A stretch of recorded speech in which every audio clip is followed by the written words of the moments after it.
Boleh, boleh, silakan, silakan. Oke dokter, ini saya izin tanya dok ya. Pertanyaan pertama ini sayangnya anonim orangnya dok, nggak mau disebutkan namanya. Dia nanya dok ini, Malu mungkin dia. iya malu dok kayaknya ini.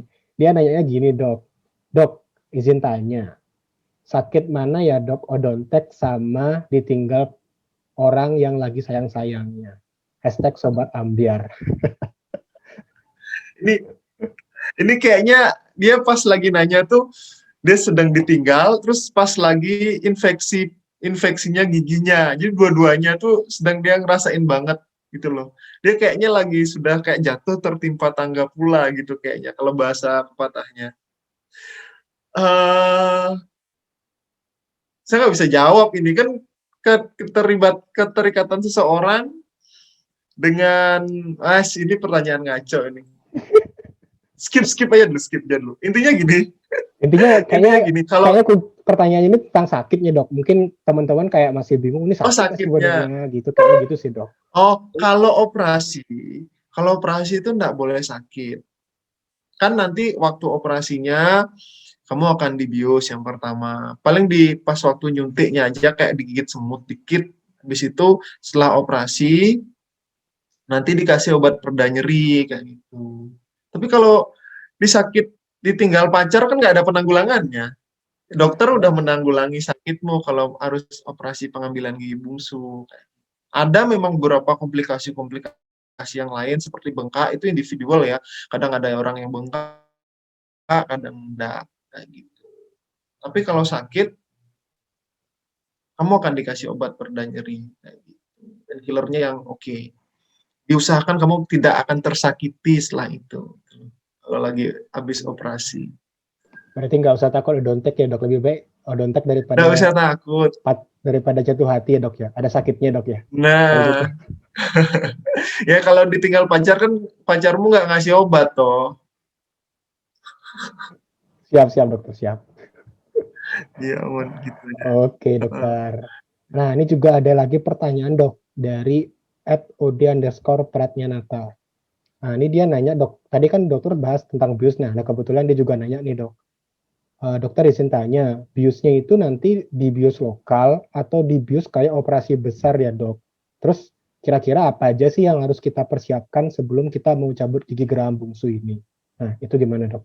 Bungsu itu harus lokal bisa di praktek di klinik dokter, di klinik di OK Minor, di ruang operasi kecil, atau di praktek dokter gigi. Itu dengan bius lokal. Kalau dengan bisa juga dengan bius tidur, itu di rumah sakit biasa kerjakan. Itu ada dia rawat mengerjakannya di ruang operasi besar dengan bantuan nanti biusnya kalau di rumah itu dengan bantuan dokter bius anestesi kayak gitu. Pertimbangannya gimana sih? Yang pertama, pertimbangan dari giginya. Ya, gigi yang terpendam itu dalam apa enggak? Kalau dalam, saya sarankan dengan bius tidur. Disarankan mesti dengan bius tidur, sorry. Terus dari posisi giginya, terus berapa gigi yang diambil. Kadang orang dengan kebutuhan tertentu diharuskan ngambil empat-empatnya dengan cepat, misalnya dia mau daftar tentara misalnya. Gigi geraham ini sering jadi momok kalau daftar tentara biasanya. Jadi kalau dia mau ambil langsung, misalnya jumlahnya, kalau mau sekalian mau ambil 2 atau 3 sekalian, lebih disarankan dengan bius tidur. Itu dari tingkat dari giginya ya. Yang pertama dari posisi yang dalam, kemudian dari dia pengen ngambil multiple, jadi lebih dari satu kayak gitu, lebih dari satu atau enggak ya 2 atau 4-empatnya. Terus yang ketiga dari di giginya dekat struktur penting enggak? Contohnya kalau dia di bawah itu ada namanya ada saluran saraf sama pembuluh darah di bawah, di rahang bawah. Kalau misalnya dekat dengan sana, itu dalamnya juga, dekatnya juga.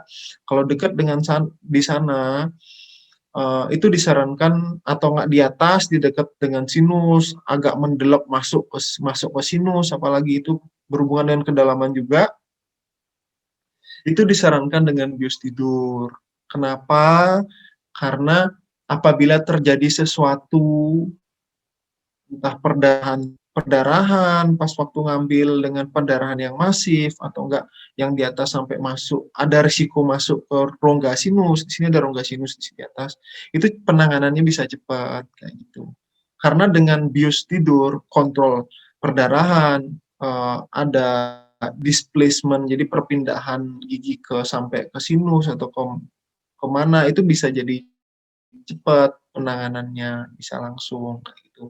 Kalau misalnya ada orang-orang yang takut, yang pertama, walaupun giginya miringnya nggak terlalu dalam, kalau dia takut, kita sarankan pakai bius tidur. Karena benar-benar nggak ngerasain sama sekali, sakit sama sekali kalau bius tidur. Kamu nggak perlu ngerasa mangap sampai sejaman, kayak gitu, setengah sampai 1 jaman, kamu nggak perlu ngerasa mangap.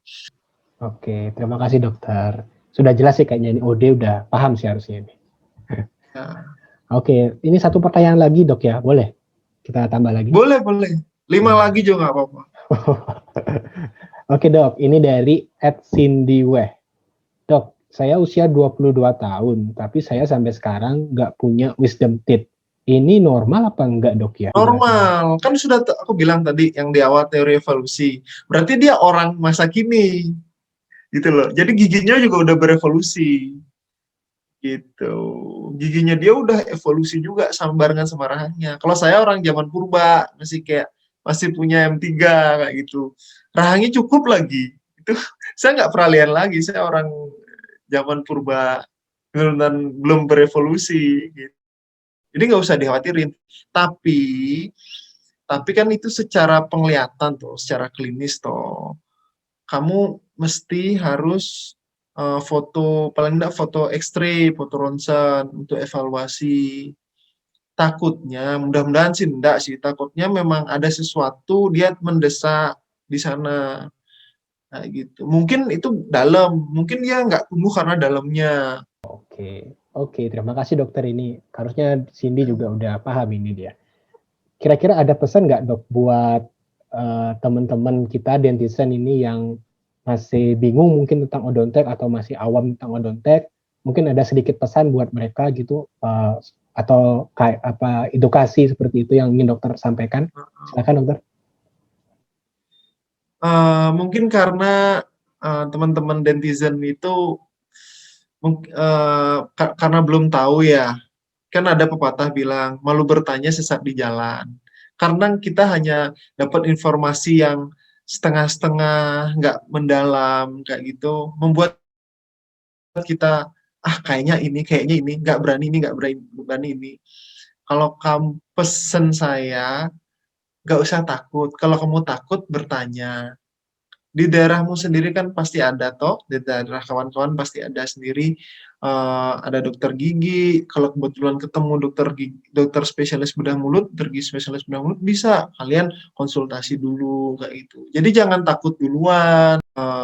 Nanti dokternya pasti jelasin kok yang sesuai dengan spesifik kasus kalian kayak gitu. Kan kalau saya jelasin ini nggak bisa kan masih general toh. Oke, rasanya udah jelas ya mungkin untuk yang secara umum tentang odontok ini. Pada intinya sebenarnya odontek ini bermacam-macam ya kasusnya seperti itu dan itu bisa lagi menyesuaikan sesuai dengan pertimbangan dari kita ataupun dari dokternya sendiri. Dan kita juga harusnya nggak perlu takut dok ya kalau misalkan kita mau odontek, yang penting dikomunikasikan dan dikonsultasikan dengan yang ahli di bidangnya yaitu dokter spesialis bedah mulut dan maksilofasial. Ya, oke. Terima kasih juga untuk teman-teman nih yang mungkin udah nontonin. Stay tune juga di Ngobrolin Gigi seri selanjutnya dan salam sehat selalu. See ya.